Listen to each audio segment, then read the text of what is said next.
Salut akan keberanian manuver politik Ketua Umum Nasdem, Surya Paloh, cepat dan tanggap beradaptasi dengan lingkungan politik.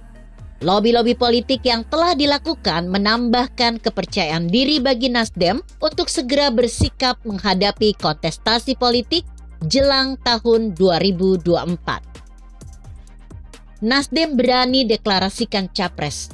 Kapan PDIP dan partai lainnya? Tentunya masyarakat saat ini sedang menunggu kepastian dari elit partai agar segera mendeklarasikan dukungan ke salah satu nama capres.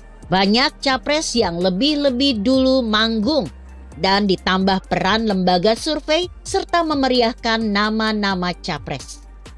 Kontestan yang cukup tersohor dan digadang-gadang sebagai calon presiden 2024 berasal dari berbagai klaster, yakni klaster kepala daerah. Muncul nama Ganjar Pranowo, Anies Baswedan, klaster ketua parpol, Prabowo Subianto, Puan Maharani, Zulkifli Hasan, dan klaster profesional seperti Sandiaga Uno dan Erick Thohir.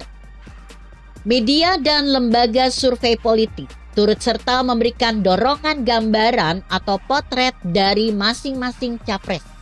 Muncullah parameter pencapresan yang menjadi gambaran nama capres yang disukai dan pantas diusung oleh parpol. Hanya saja nama-nama capres yang sudah beredar di masyarakat akan menjadi tidak bermanfaat apabila belum dicalonkan oleh partai. Tegasnya, partai yang mempunyai hak mencalonkan dan merekomendasikan siapa yang bakal dipilih. Sesuai Undang-Undang Pemilu Nomor 17 Tahun 2017, partai atau koalisi partai yang telah memenuhi syarat ambang batas presiden atau presiden threshold sebesar 20% perwakilan DPR di parlemen. Rupanya Senin 3 September menjadi tanggal keberuntungan untuk Anies Baswedan. Jika melihat jadwal resmi acara sesuai undangan DPP Nasdem bernomor 161-DPP-DPP-Nasdem-angka Romawi 5-2022, rencana pukul 10.00 waktu Indonesia bagian Barat, hari Senin 3 Oktober 2022, akan digelar deklarasi Capres 2024 pilihan Nasdem. Jika Nasdem hanya tunggal mengeluarkan nama Capres, sudah bisa ditebak jika Anies akan menjadi pilihannya. Dan jika Nasdem masih ambigu dalam pilihannya, minimal Anies akan masuk salah satu nama capresnya. Nasdem mempunyai kedekatan khusus dengan Anies Baswedan.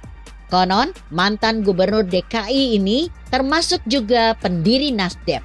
Dukungan Nasdem ke Anies muncul di saat Rakernas Nasdem di bulan Juni 2022. Di mana nama Anies Baswedan dimunculkan sebagai salah satu nama capres habis konvensi Nasdem. Dukungan Nasdem untuk Anies nampaknya masih samar karena masih dimunculkan dua nama capres lainnya seperti Ganjar Pranowo dan Andika Perkasa. Dari hasil pertemuan dengan Ketua DPP PDIP di kantor Nasdem Tower baru-baru ini, Surya Paloh juga akan memberikan pintu untuk Puan Maharani sebagai capres melalui konvensi Nasdem lanjutan. Anies semakin diperhitungkan ketika hubungan politik berlanjut dengan bertemunya Anies dengan para elit Partai Nasdem, PKS, dan Demokrat pada tanggal 18 September 2022. Dalam pertemuan tersebut hadir juga Yusuf Kala, mantan wakil presiden. Dalam pertemuan tersebut diduga juga ada pembicaraan berkaitan cawapres dan isu koalisi partai. Yang menarik dalam pertemuan tersebut adalah upaya perjodohan politik antara Anies Baswedan dan Agus Harimurti Yudhoyono. Penulis melihat momen tersebut sebagai cikal bakal kekuatan politik bagi Nasdem untuk segera menggagas deklarasi capres dan mengusung nama Anies sebagai kandidat terkuat. Penulis melihat beberapa argumen yang menjadikan Surya Paloh selaku Ketua Nasdem untuk segera menggelar deklarasi. Ketua Umum Nasdem Surya Paloh memilih menjadi kingmaker. Hal ini pernah Surya Paloh lakukan dalam pemilu 2019. Surya Paloh mendahului PDIP selaku parpol pemenang pemilu 2014 dan Partai Naungan Jokowi. Tetapi berani mengambil langkah besar menjadikan Jokowi sebagai capres. Pada saat itu Nasdem sebagai gerbong utama yang memberikan tiket capres dan kembali menjagokan Jokowi maju di Pilpres 2019-2024. Nasdem menggelar konvensi dan memutuskan Jokowi sebagai calon tunggal sebagai capres. Kendati dalam Pilpres 2019, Jokowi diusung oleh partai lainnya, tetapi Nasdem mempunyai banyak hak istimewa di jabatan politik dan sumber ekonomi yang didapat pasca pemenangan Pilpres 2019. Rupanya sudah menjadi harga mati untuk Nasdem menginginkan sebagai kingmaker. Dengan posisi tersebut, Surya Paloh leluasa bisa mengendalikan Anies Baswedan dan mengklaim Anies adalah milik Nasdem.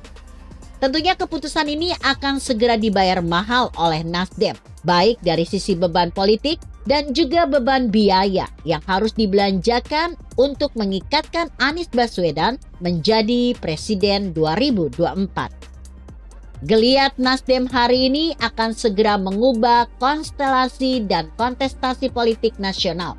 Nasdem akan menjadi trigger bagi elit partai lainnya agar segera bermanuver juga. Bagi capres yang belum mendapatkan tiket dari capres dari parpol, saatnya segera menjual diri atau berani mendeklarasikan dirinya sebagai calon presiden. Hal ini yang menjadi PR terberat calon yang bukan dari elit parpol atau ketum parpol seperti Ganjar Pranowo. Bagi Ganjar Pranowo, jika masih menunggu elektabilitas tembus di atas 40% atau menunggu keputusan ketum PDIP siapa yang akan diusung capres, tentu Ganjar akan banyak kehilangan momen politik. Suara akan terus tergerus, boleh capres lainnya yang lebih dahulu deklarasikan, dan juga Ganjar akan hilang posisi tawar politiknya di mata elit partai non-PDIP.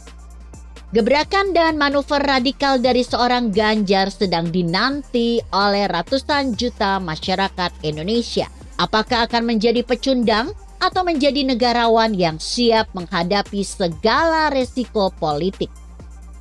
Begitu kira-kira.